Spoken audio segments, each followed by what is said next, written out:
سلطان محمد فاتح نے بہت بڑی قربانی دے کے قسطنطینیہ فتح کیا تھا. دنیا کی سب سے بڑی توپ بنائی تھی اس نے. اور آج ہماری صرف باتیں توپیں، باتیں ایسی کریں گے جیسے بہت بڑی توپ ہیں ہم کوئی. عمل ہمارے کیا ہیں؟ زیرو. نہ سائنس میں آگے، نہ ٹیکنالوجی میں آگے، نہ مذہب میں آگے. وہ ٹیکنالوجی کی دنیا میں بہت آگے تھے، سائنس کی دنیا میں بہت آگے تھے. سلطان محمد فاتح نے جب قسطنطینیہ کو فتح کرنے کا ارادہ کیا، استنبول کو، نبی کی پیشگوئی تھی کہ میری امت میں جو طبقہ استنبول جو فتح کرے گا نا وہ جنتی ہے.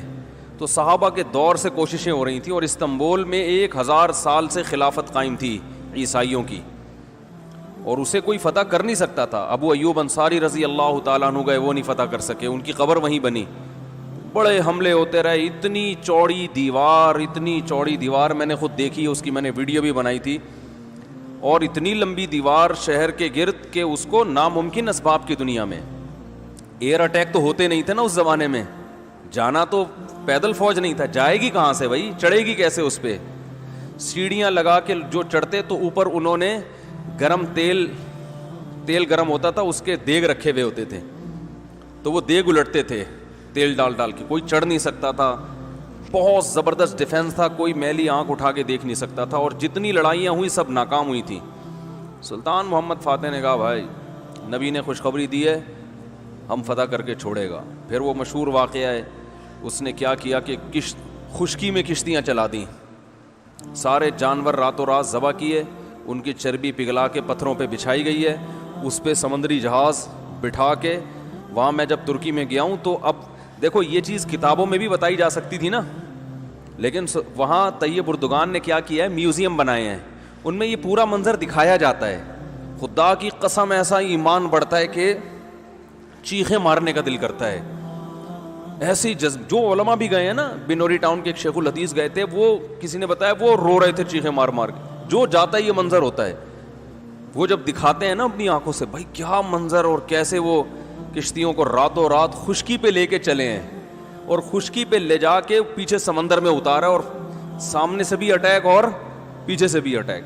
انگریزوں نے لکھا ہے، گوروں نے ہسٹری میں، کہ یہ اسباب کی دنیا میں ممکن نہیں ہے. بہت بڑا کارنامہ انہوں نے سر انجام دی، اور راتوں رات. تو یہ ہماری تاریخ تھی جس کی وجہ سے ہمیں عروج ملا تھا. آج ہم صرف پیڑے کھا رہے ہیں، باتیں ٹھوک رہے ہیں بیٹھ کے. صحیح ہے نا؟ بزرگوں پہ طنز، علماء پہ اعتراضات، ایک دوسرے پہ کیچڑ اچھالنا، فرقہ پرستی، ان چیزوں میں ٹائم ضائع ہو رہا ہے. اور کوئی موٹیویٹ کرنے والا نہیں ہے، کوئی تعمیری کام کرنے والے لوگ بہت تھوڑے رہ گئے ہیں.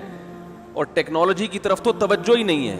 یونیورسٹی میں جو لڑکا مذہب پہ چلتا ہے، سب کی بات نہیں کر رہا، ایجوکیشن میں سب سے پیچھے وہی ہوتا ہے عام طور پہ. اسی کی شکایتیں آ رہی ہوتی ہیں. یہ چونکہ نمازی ہے لہذا نمبر سب سے کم اس کے آتے ہیں. نمازی کے نمبر تو زیادہ آنے چاہیے بھائی. جو تبلیغ میں وقت لگاتا ہے اس کو تو ایجوکیشن میں زیادہ آگے ہونا چاہیے. یہ تو ہمارے مذہب کا حصہ ہے. صحابہ کرام نے جو ملکوں کے ملک فتح کیے، اور جو ہمارے تاریخ میں فاتحین ملتے ہیں، سب سے پہلا بحری بیڑا حضرت معاویہ نے بنایا ہے. سمندر پہ سب سے بڑی فوج جو اس وقت اتاری ہے، وہ کس نے اتاری ہے؟ حضرت معاویہ رضی اللہ تعالی عنہ نے. اور نبی نے پیشگوئیاں سنا دی تھی پہلے کہ سمندر کی لڑائی ہوگی، اس میں جو شہید ہوگا اسے میں جنت کی خوشخبری دیتا ہوں. اور آپ صلی اللہ علیہ وسلم نے سمندر میں شہید ہونے والے کو زیادہ بڑا شہادت کا درجہ عطا فرمایا. میں نے تو سمندری لڑائی کے فضائل پر احادیث جمع کی تھی، ایک میرا بیان ٹوٹلی اسی پر ہوا تھا. سمندری لڑائی کتنی اہم ہے.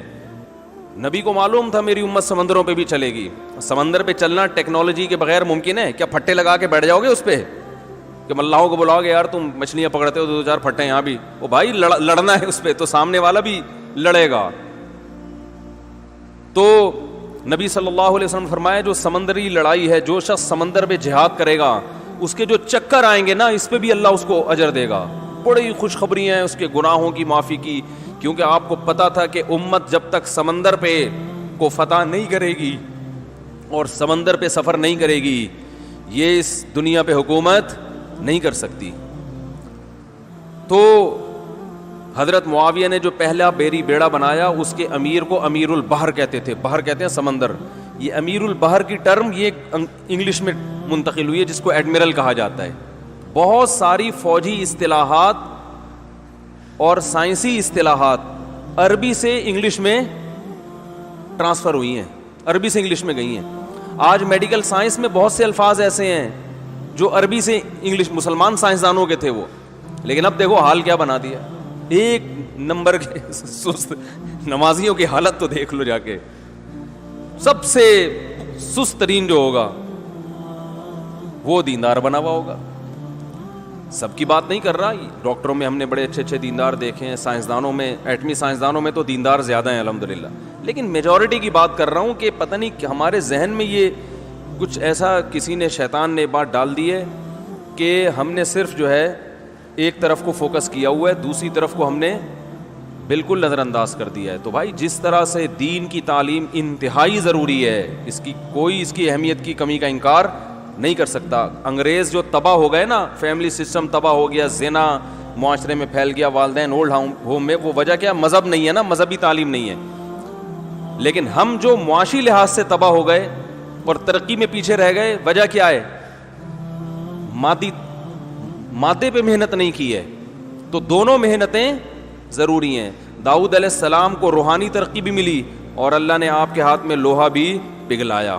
کیوں پگھلایا؟ تاکہ لڑیں, کیونکہ صرف نمازوں سے لڑائی ممکن نہیں ہے. ذکر کرتے تھے نا داؤد علیہ السلام, چاروں طرف سے پرندے جمع ہو جاتے تھے, ایسی خوبصورت آواز میں تلاوت کرتے تھے, ذکر کرتے تھے. وَالطَّيْرَ مَحْشُورَةً كُلٌّ لَهُ أَوَّابٌ, قرآن کہہ رہے پرندے, اور یا جبالُ أَوِّبِي مَعَهُ وَالطَّيْرُ, جب اللہ کا ذکر کر رہے پہاڑوں سے بھی لا الہ الا اللہ کی آوازیں آتی. یہ ذکر تھا, لڑنے کے لیے یہ نہیں ہے کہ اے داؤد ہم نے آپ کو ذکر بھی دیا اور آپ جو ہے روزے بھی رکھتے ہیں اور تہجد بھی پڑھتے ہیں, لہذا آپ کو تو اسلحہ بنانے کی ضرورت نہیں ہے, ویسے ہی فتح ہو جائے گی ایمان کی طاقت سے.